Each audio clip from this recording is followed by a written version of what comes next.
Hinikayat ni House Speaker Faustino Boji III ang mga bansa sa Timog Silangang Asya na palakasin pa ang pagtutulungan para makamit ang maunlad at people-centered na ASEAN.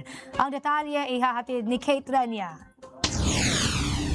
Opisyal nang sinimulan ng Pilipinas ang pamumuno nito sa ASEAN Interparliamentary Assembly o AIPA 2026. Sa talumpati ni House Speaker Faustino Boji III, ibinahagi niya ang kahalagahan ng pagtutulungan ng mga parlamento sa Timog Silangang Asya na papanatili nito ang kapayapaan, kaunlaran at tiwala ng mamamayan. Pahayag pa niya na ang tema ng pamumuno ng Pilipinas sa ASEAN 2026 ay nagpapakita ng paniniwala na ang matibay na komunidad ay nabubuo sa pamamagitan ng kapani-paniwalang batas, malinaw na proseso at mga lider na tumutupad sa kanilang tungkulin.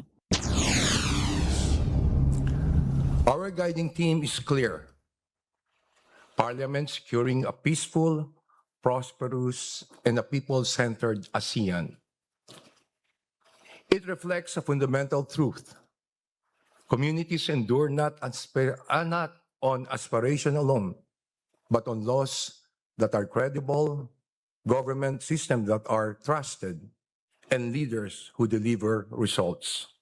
Ani pa ng lider ng Kamara, tumutugma ang agenda ng Pilipinas sa layunin ni Pangulong Ferdinand R. Marcos Jr. bilang ASEAN Chair na layong palakasin ng ugnayan ng mga bansa sa larangan ng seguridad at ekonomiya habang inuuna ang kapakanan ng mamamayan. Through AIPA, legislatures advance parliamentary diplomacy by working together on shared concerns: maritime security, transnational crime, cyber threats, and disinformation, choosing cooperation over confrontation.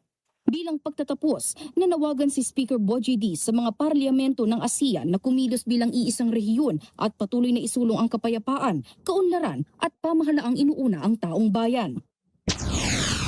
For today's young public servants, and for the generations that will follow, the Philippines stands ready to work with you, to listen, and to help secure a peaceful, prosperous, and a people-centered Asia.